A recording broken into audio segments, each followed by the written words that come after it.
Assalamu alaikum dear student, welcome to the platform of Alhamd Coaching Academy. Dear MDCAT aspirants, आज जो हम discuss करने वाले हैं वो है टेस्ट नंबर 3, ठीक है, और वो चैप्टर नंबर इंजाइम में है, ठीक है। तो बिना टाइम वेस्ट करते हुए हम आते हैं एमसीक्यूज की तरफ, ठीक है। तो बेटा हमारे पास जो फर्स्ट एमसीक्यूज है वो है in lock and key model which one can represent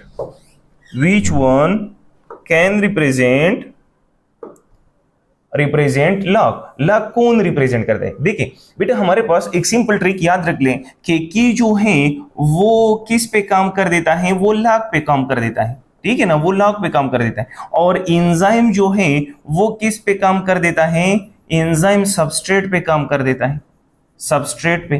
तो याद रख लें कि हमारे पास जो की लॉग पे काम कर देता है तो एंजाइम सबस्ट्रेट, तो इट मींस हमारे पास की जो है वो कौन रिप्रेजेंट कर देता है, एंजाइम, एंड लॉग कौन रिप्रेजेंट कर देता है, लॉग बेटा हमारे पास सबस्ट्रेट रिप्रेजेंट कर देता है, ठीक है ना। तो करेक्ट ऑप्शन हमारे पास क्या है, बी है, सबस्ट्रेट। यानी जो लॉग एंड की मॉडल में लॉग जो रिप्रेजेंट कर देता है वो हमारे पास क्या है, सबस्ट्रेट है।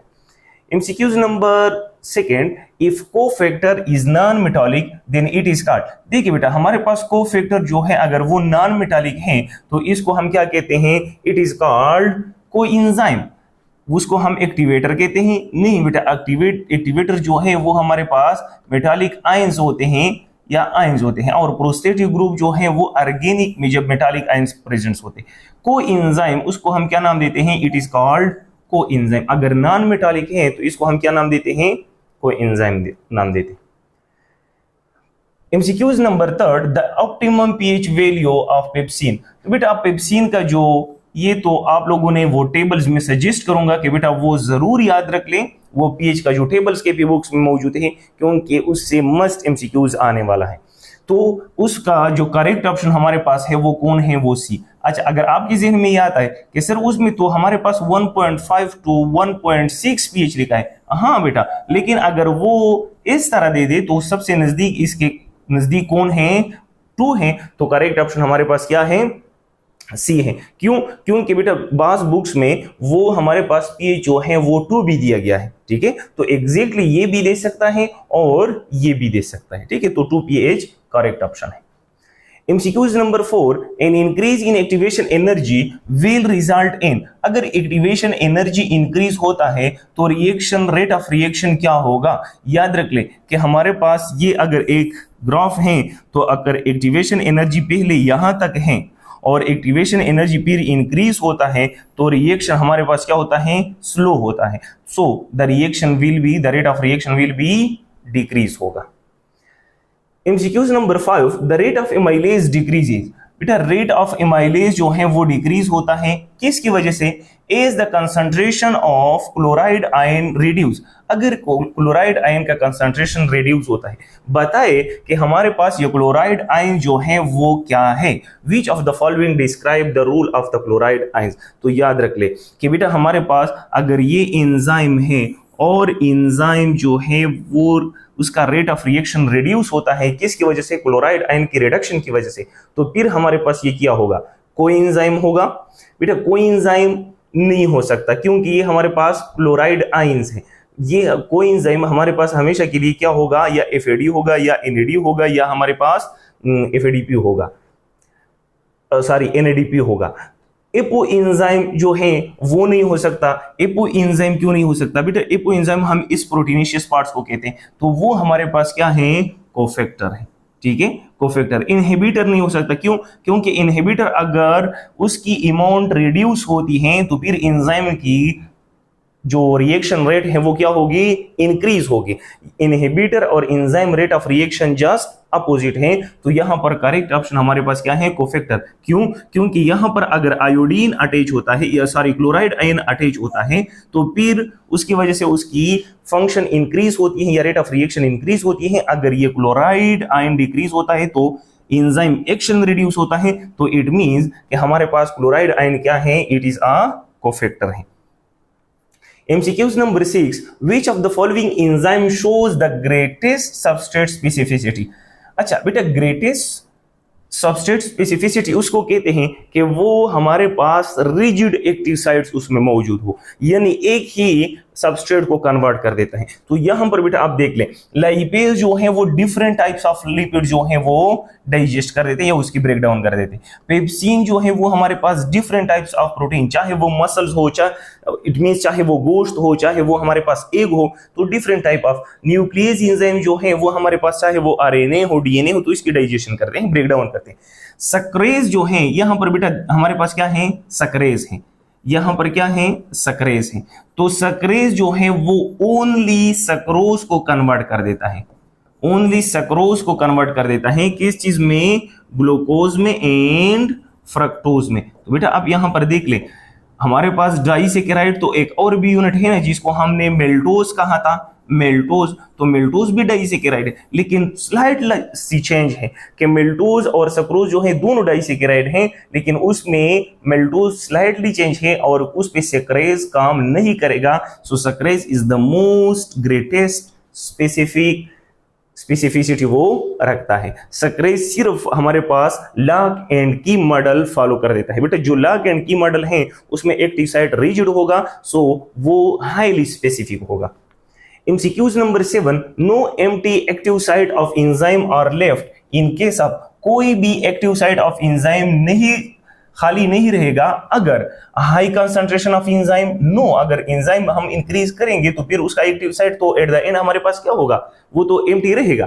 हाई कंसंट्रेशन ऑफ सबस्ट्रेट, हाँ बिल्कुल, अगर हम सबस्ट्रेट की कंसंट्रेशन इंक्रीज कर देते हैं, अगर हम यहां पर फॉर एग्जांपल एंजाइम है और वो एंजाइम, चलो मैं कहता हूं कि यहां पर हमारे पास 5 एंजाइम्स हैं, ठीक है, यहां पर हमारे पास 5 एंजाइम, अगर मैं सबस्ट्रेट कंसंट्रेशन फर्स्ट 1 है तो हमारे पास 1 मिनट में फॉर एग्जांपल 1 प्रोडक्ट बनेगा। अगर मैं उसको इंक्रीज करूंगा तो 2 प्रोडक्ट, अगर उसको मैं इंक्रीज करूंगा 3 तक तो 3 प्रोडक्ट, अगर उसको मैं 4 तक तो 4 प्रोडक्ट, अगर 5 तक तो 5 प्रोडक्ट। इससे अगर मैं और इंक्रीज करूंगा यानी इट मीन 6, तो there will be no active site of enzymes left. तो यहां पर हाई कंसंट्रेशन ऑफ सबस्ट्रेट की वजह से एंजाइम का कोई एक्टिव साइट जो है वो नहीं खाली रहेगा। So this condition is called saturation.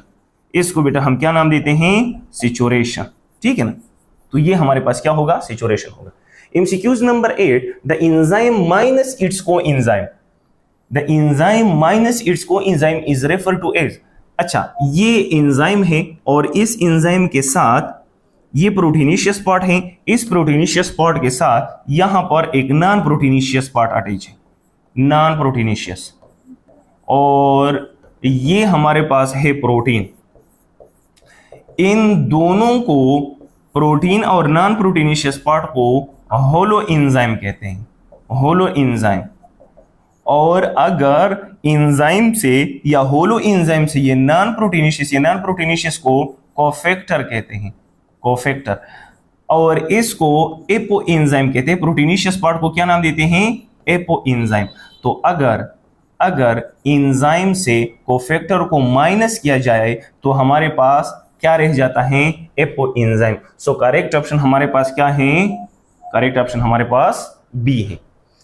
MCQs number 9, non protein component of enzymes are known as, जो नॉन प्रोटीनिशियस पार्ट है एंजाइम का वो हमारे पास क्या है, इट इज कॉल्ड कोफैक्टर। अगर आपके जहन में ये आता है, अच्छा कोफैक्टर को एंजाइम या एक्टिवेटर तीनों कहते हैं, ऑल ऑफ दिस, ठीक है, उसको हम क्या कहते हैं बेटा, करेक्ट ऑप्शन हमारे पास क्या है, चलो यहां पर मैं उसको मिटा देता हूं।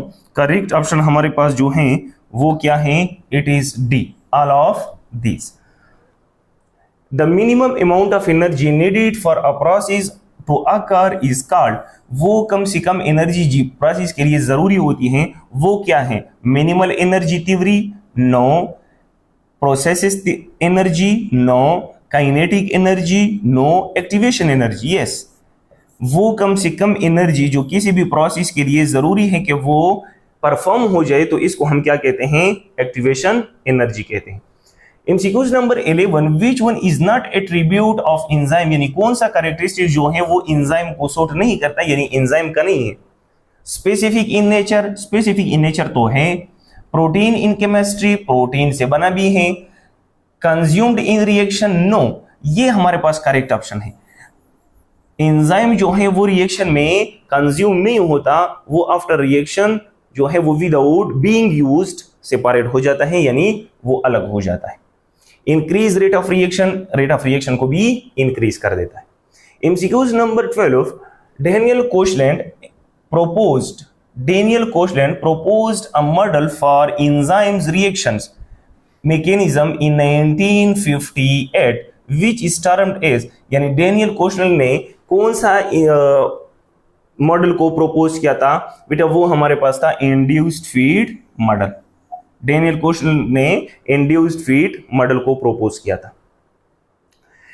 Absolute substrate specificity indicated by, absolute substrate specificity बेटा, एब्सोल्यूट का मतलब ये है कि ये हमारे पास ओनली वन सबस्ट्रेट को कन्वर्ट करेगा।